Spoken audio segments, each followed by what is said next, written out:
Imagine a place where the boundaries of age, industry, background, and culture melt away, replaced by a shared desire to explore the depths of our collective experiences.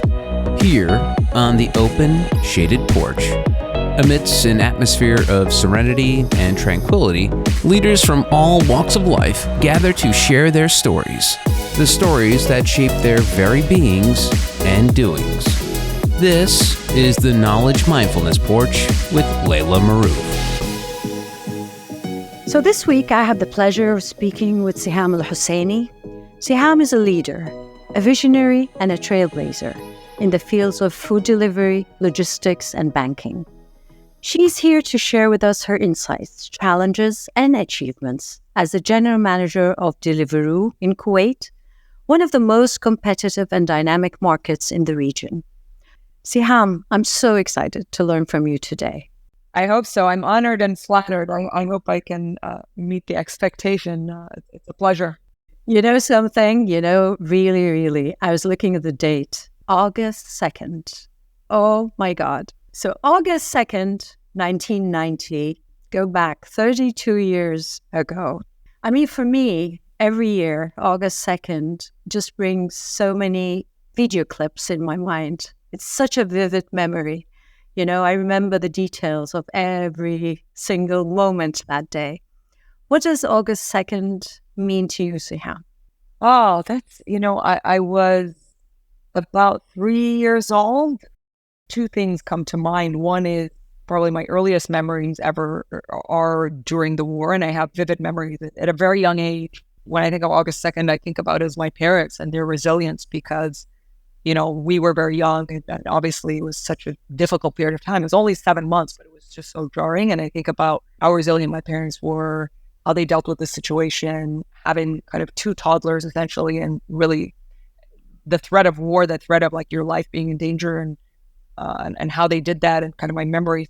Yeah, it's crazy. I haven't thought about that in a long time. I think that thread, really, I just feel with it so much that I feel sometimes, especially when the COVID hit, I just recalled some of those feelings I had during the invasion of Kuwait. That was August 2nd, 1990. And it just brought all these emotions back. But also it made me think, what are the lessons learned from those days? Disruptions like that, like the invasion of Kuwait, like COVID-19. I don't know, but it just feels like it's becoming like, I don't want to say it's going to become the norm, but we're seeing a fast-changing world right now. And I was looking at your background, Seham, Columbia University, MBA, Austin, Texas, your undergrad in engineering.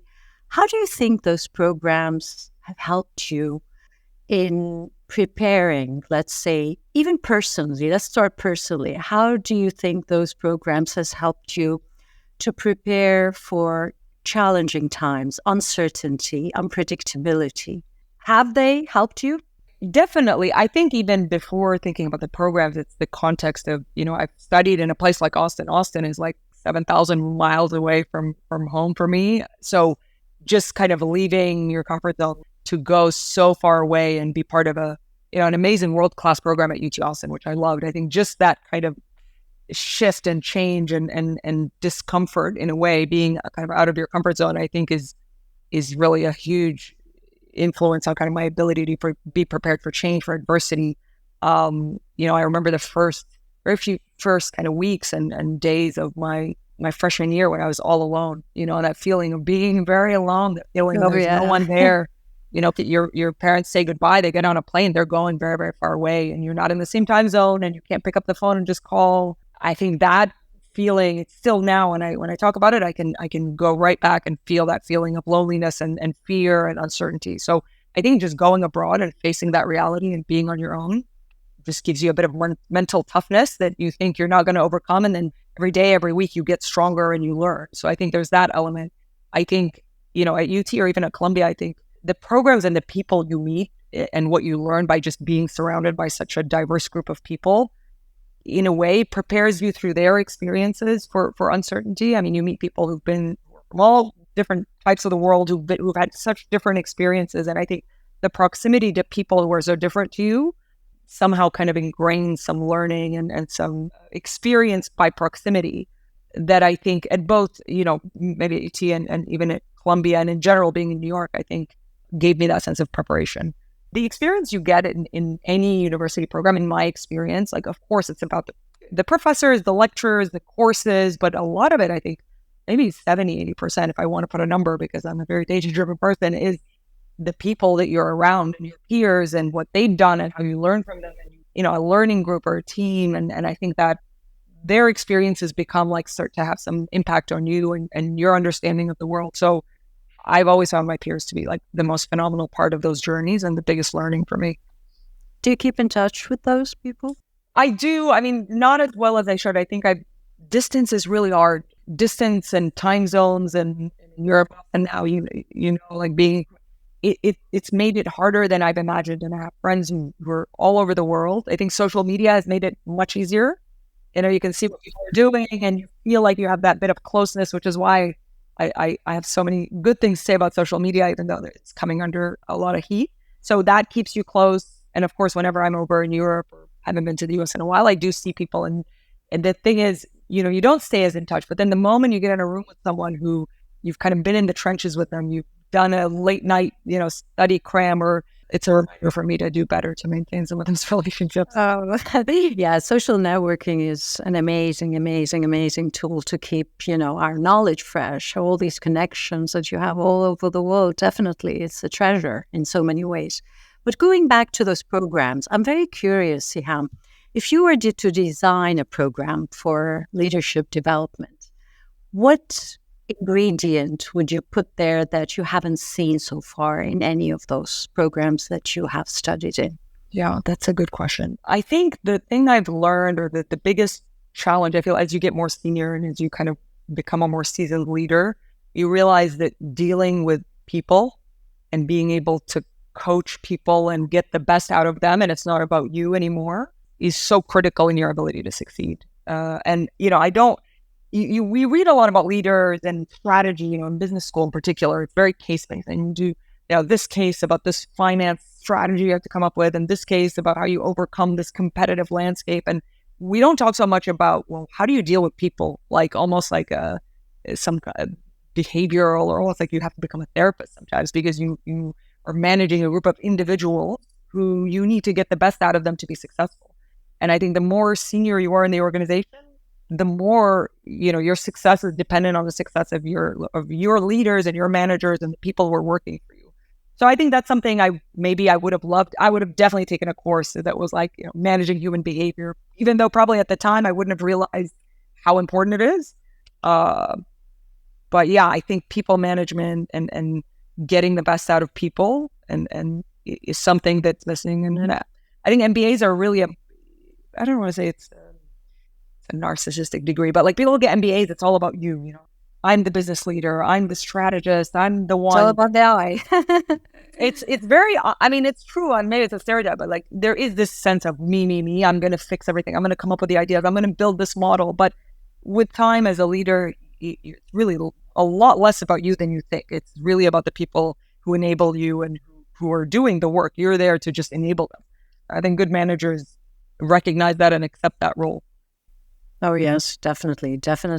How do you keep your knowledge fresh, Seham? After the MBA, you finished. I know you did a lot of consultancy in New York. You came back to Kuwait, a couple of other jobs. How do you refresh your knowledge? I think you got to read everything and anything a lot of the time. I think that's kind of the reality. I think of even during my MBA, before my MBA, you're always learning by reading. I think it's whether you're reading, just everybody has 50, 100 books that they want to get through and are on their reading list. But there is so much knowledge out there by so many incredible people who are writing all the time. Whether it's recently I was reading The Culture Map, a book about how people from different cultures and different parts of the world work in different ways and think of in different ways, or, the outlier. There's just so much information out there.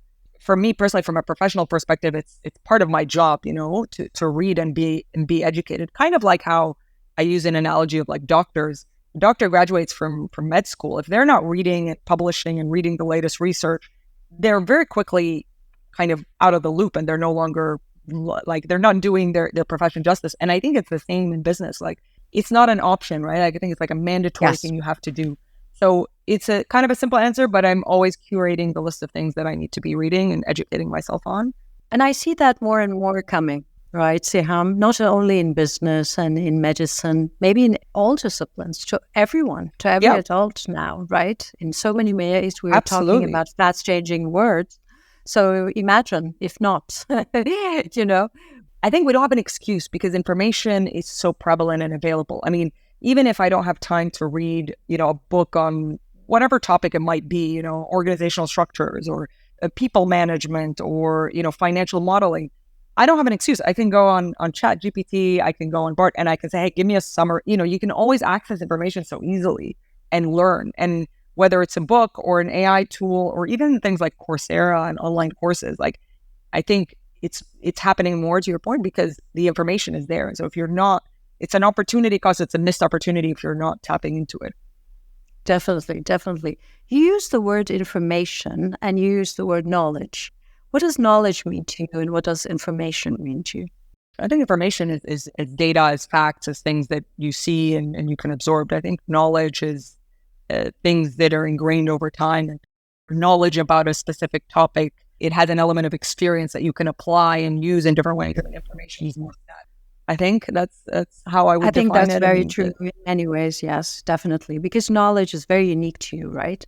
So it's all about how you applied the information that you took, how you digested it, how it became part of you. Yes. Or in a way, I guess maybe the analogy is, you know, you read a lot of books, there's a lot of information. I think how you aggregate that information and then use it yourself and build, hey, I read this in this book, I read that in that book, this theory, and you kind of build it into your own understanding and apply it. I think then it becomes kind of the knowledge that you inherit versus the information that you read. Oh, definitely. Definitely. Yeah. Let's go back to the challenges, Seham. We talked about the invasion, COVID, these disruptions that happens, and hopefully they won't happen as often as we think they will. But what other challenges are you facing today as a leader, especially as a younger leader? Maybe I want to hear more about that. It depends, really. There are challenges that are universal that I face, that probably any leader anywhere in the world will face. And then there's challenges of working in the Middle East and working in a part of the world where maybe we're not as business friendly. There's kind of limitations. So I don't know, maybe I talk a bit about both. I think more globally, I think some of the challenges that have come up with COVID and maybe generational changes is how we deal with ways of working, you know, how we deal with the office versus remote work, how we deal with the importance of mental health and employee kind of well-being and how that comes into the workplace is one thing that I think it's a challenge because it's evolving and I don't think anybody has the right answers. And I think there's a bit of a generational kind of thinking gap between maybe your Gen Z or millennials and how we work together and how we find common ground in the ways we work is a challenge. That's something I think I face. I've talked to a lot of kind of people leading businesses all around the world. They're like, oh my God, how do we reconcile the way we think and work with the Gen Z? You know, we think about in office and you got to be there and you got to show up at 8:00 and you got to be there before your boss and have FaceTime. I think then you see a newer generation where that stuff doesn't matter as much to them. They want to work from home. They care more about kind of their comfort and reconciling that ways of thinking and working and kind of, I think is a challenge that we need to come to grips with if we're going to maximize kind of the talent of our teams and how we use teams. So I think that's a big challenge. Another challenge is just how do you win the market? We've come into an age where there's a lot of saturation. There's a little bit of, there's everything you can want, right? Like it's very competitive. There's so many companies. Everybody's trying to differentiate. If I think of the tech world, the food delivery world, right? Like it is, you're no longer a first mover, kind of everything's been out there. And so the challenge of winning and building a business and being successful, I think in such competitive times when more and more companies have the ability to build and play in the market, I think it makes it more fun because you got to strategize even more. How do you know, where are you going to find the wins? How are you going to win share? But it's challenging because there's just more players out there and more people trying to do what you're trying to do. And the resource availability and the technology has enabled that. I think those are two things that I think are challenges. I think the other challenge is maybe more personal is how do you balance kind of that ambition and wanting to grow and wanting personally to be successful with your mental health, your stress, your daily habits so that you can have a balanced life is something I think myself, a lot of people that I knew during my MBA, during my consulting days, that we struggle with this. What is the balance between having that hunger and wanting to work every day for 12, 15 hours? And maybe that connects back to kind of the younger generation. Maybe we need to learn something from them. I feel you're the younger generation, Seham. For me, you are the younger generation. I think the gap ways. between my generation and Gen Z is a bigger gap between my generation and Gen X. Why do you think so? I think it has probably something to do with technology and how technology has become, it came up during our time. But when I was young, I wasn't as ingrained in the impacts of technology, social media, kind of the openness of sharing, that kind of culture and attitude of, hey, we share, we're open, we share our feelings, we're kind of individualistic. That was starting to come into play. But I think with Gen Z, it's even more ingrained. It's like they have access to information, they have access to opinions. It's amazing. They're opinionated and they know what they want and they're not afraid to share their feelings. And there's less of a hierarchical kind of expectation in the workplace, anywhere really, And I think that maybe has to do with technology and information and availability of information that kind of started at my age, but then really by the time I was a little bit older, it took off. And I think the younger generation just kind of, they live and breathe that more. I mean, many of the challenges you talked about, I'd like to go and dig deeper a little bit with when you talked about the generations and the workplace now. I see the workplace coming with 3 to 4 generations working together because of longevity issues, right? So what are some of the answers you've found so far in bridging the gap between the generations? I don't know if I found a perfect answer. That's still something I struggle with. But I think I believe in kind of communicating and being honest, right? If, for example, something like, what is our policy about working from home or working in the office? Something I debate with my team. I say, guys, I have an expectation. I want you to be in the office. I think we work better, that it helps us overcome and problem solve. But, younger people in my team might find it no, it's restricting to our flexibility. I think communicating and not just demanding. I'm a manager. I can come and say, just show up. I don't care.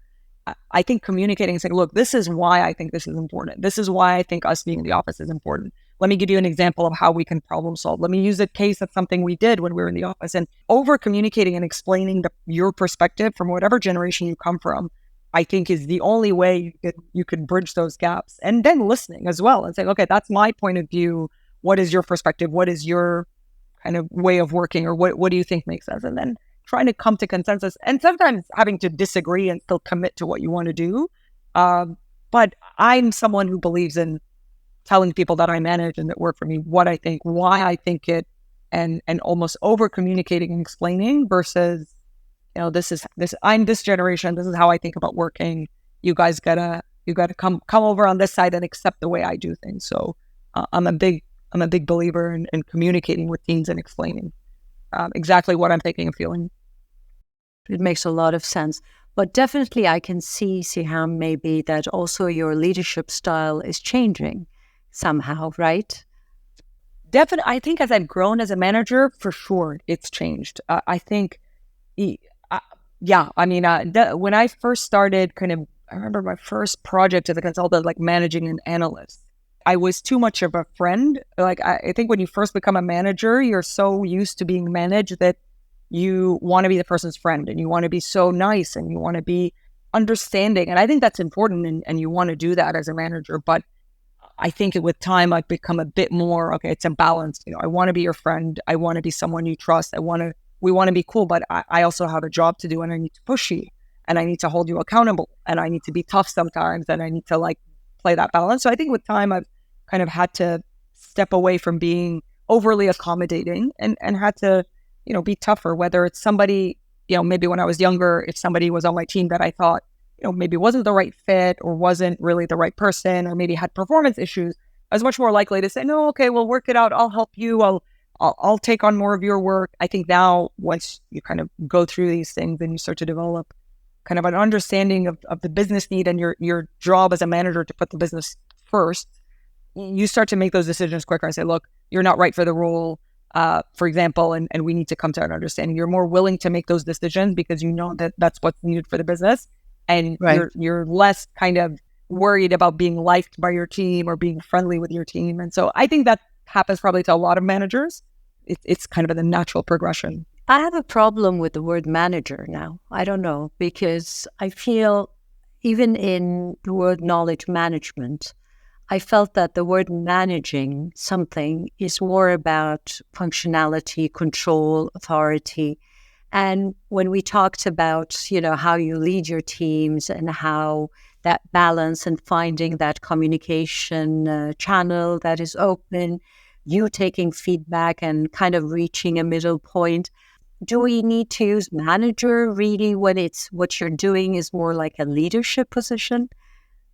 There's difference. I think you can, sometimes you need to be a leader and sometimes you need to be a manager. I agree. I think ideally when you're leading a company, you want to be seen, hey, this is the leader. And that's the kind of, you want to be inspirational. You want to share the vision. You want people to follow, essentially a leader. You want people to follow you and believe in what you're preaching. But I do think there are times when, as a leader and as a manager, you need to be a manager, which means you need to step in and manage a process or manage the work someone's doing because, it's not enough. I mean, I think it's more fun to always kind of be in that inspirational figure, but sometimes the reality of the job is you need to manage so many things. But I think the word management sometimes does apply. To manage a situation, you need to manage a person, as in you need to give them more of your time and guide them and be very deliberate versus just kind of leading them and being that of it. I think, good managers, good leaders know when to balance the two, when they need to be leaders, when they really need to step down and manage. And on the better days, you're leaning more towards leadership. Yeah, but I feel it's time to come up with a new terminology. Don't you think so? I just feel we're stuck sometimes in words and linguistics that we have used for so long. Sometimes they don't function anymore. We need to come up with a word that means more of what's happening now. Well, what kind of word? Maybe I'm thinking so much about that because of, I changed kind of the word management in knowledge management and I put knowledge mindfulness because I felt that we need to attend more to our knowledge, nudge, create a nurturing environment for that to flourish and elevate. You know what I'm saying? So rethinking so many of the models, I feel we're in times of transitions now. And this is the time to rethink, to reimagine, because sometimes our older learnings, our older terminology, it worked for a while, but then you're stuck, okay, I can't think that old way. As you said, we're not there yet. We don't have a playbook that tells us exactly what is this and that. So being creative, imaginative about, what could work for us better now, maybe. Yeah. I think I think you're right. But again, I think it's a balance. I think you mentioned mindfulness. I think there's in a job environment, in a business, in a corporate, there's a time there's a balance between the time when, yes, you need to nurture and you need to build a creative environment. And there's times when you just need to it is kind of, there is still a place for the older thinking of things need to get done. You need to manage things. Yes. It needs to be a certain discipline. And so I think I potentially agree, but maybe it's more adding to the vocabulary than necessarily replacing it. Leader is kind of a good word. You're a coach, you're coaching people, you're guiding people. There's so much of your job that has to be that. But then there are times when, it's kind of just back to the old way of they're just things getting done. And that's the reality of business. And if you balance the two, I think it's very fruitful. It's a very integrative approach to things when to use this and that and when to be wise about using this and that. Definitely. Yeah. Well, I think, Seham, we should stop here for now. But coming up in the second part of my conversation with Seham AlHusaini, we're going to discuss the importance of self-awareness. I think being aware and being very accepting that you don't know everything and you're always growing and learning is such an important thing, and probably a fundamental principle that allows you to always evolve and improve. Otherwise, you get a bit stuck.